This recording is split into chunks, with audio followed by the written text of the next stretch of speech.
तीन व्यक्ति एक सिद्ध गुरु से दीक्षा प्राप्त कर वापस लौट रहे थे।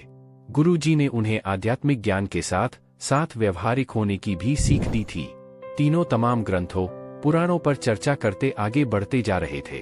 बहुत समय चलने के बाद उन्हें एहसास हुआ कि अब उन्हें कहीं विश्राम करना चाहिए और रात गुजार कर ही आगे बढ़ना चाहिए। वे एक जगह रुके और खाने की पोटली खोली, पर दुर्भाग्यवश उसमें एक ही रोटी बची थी। तीनों ने सोचा कि इसे बांट कर खाने से किसी की भूख नहीं मिटेगी, अच्छा होगा कि कोई एक ही इसे खा ले। पर वो एक व्यक्ति कौन हो ये कैसे पता चले? क्योंकि वे आध्यात्मिक अनुभव कर लौट रहे थे, इसलिए तीनों ने तय किया कि इसका निर्णय वे भगवान पर छोड़ देंगे। भगवान ही कुछ ऐसा इशारा करेंगे कि समझ में आ जाएगा कि रोटी किसे खानी चाहिए। और ऐसा सोचकर वे तीनों लेट गए। थके होने के कारण जल्द ही सबकी आंख लग गई। जब अगली सुबह वे उठे तो पहले व्यक्ति ने कहा, कल रात मेरे सपने में एक देवदूत आए। वे मुझे स्वर्ग की सैर पर ले गए।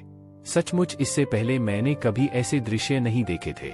असीम शांति, असीम सौंदर्य मैंने हर जगह देखी, और जब मैं भ्रमण के अंतिम चरण में था तो सफेद वस्त्र पहने एक महात्मा ने मुझसे कहा, पुत्र ये रोटी लो, इसे प्रसाद समझो और अपनी भूख मिटाओ।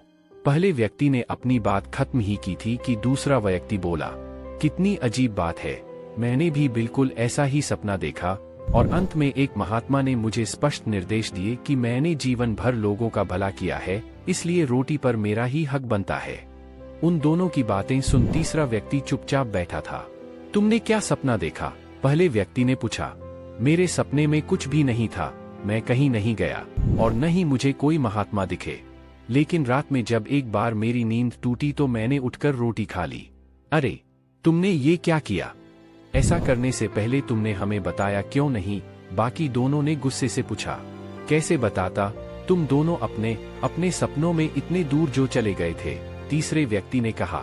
और कल ही तो गुरुजी ने हमें बताया था कि आध्यात्मिक ज्ञान के साथ साथ व्यवहारिक ज्ञान का महत्व समझना चाहिए।